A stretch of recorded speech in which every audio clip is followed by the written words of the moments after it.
Donc c'est vrai que là je suis dans une phase où j'aimerais un peu de changement parce que ça fait à peu près 5 ans que je fais de l'esthétique.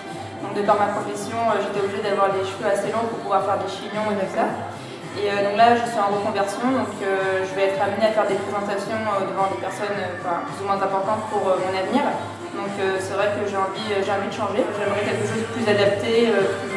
On dit souvent que aussi je suis plus jeune que mon âge, alors aussi peut-être quelque chose de plus élaboré. Et c'est vrai qu'avoir des longs cheveux, tu vois, tu as un visage très rond, angélique, et tout ça va dans le côté adolescent.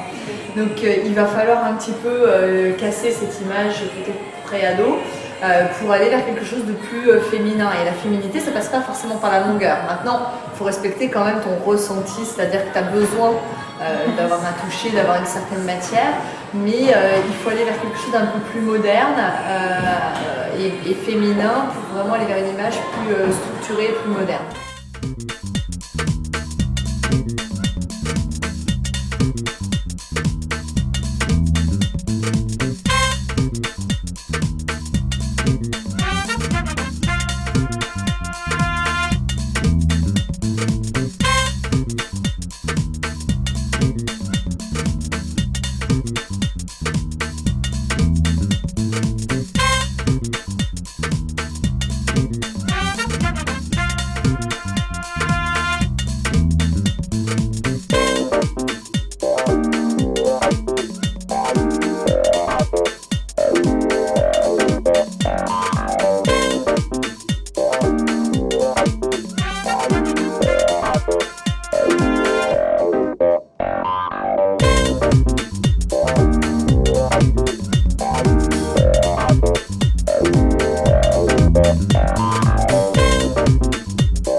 Comme je l'ai expliqué tout à l'heure avec Caroline, on est parti sur une base de carré plus structurée pour intensifier les traits du visage, avec un dégradé assez fluide pour faire ressortir la permanente. Ça permet vraiment un coiffage souple avec les doigts et belle mousse, ou pour travailler un petit peu à la brosse, comme j'ai fait pour donner un effet un peu plus rond au niveau de la matière.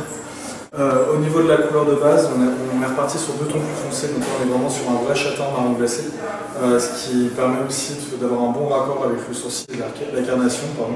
Le teint ressort beaucoup plus, il y a plus de luminosité avec l'œil, au fond de l'œil. C'est vrai que le souci, c'est que sur les vraies brunes, dès qu'on part sur des choses trop marron clair, on ternit un peu le teint, ça floute un peu la couleur des yeux, et ça ne dessine pas nécessairement toujours bien le contour du visage. Là, on voit vraiment que tout ressort.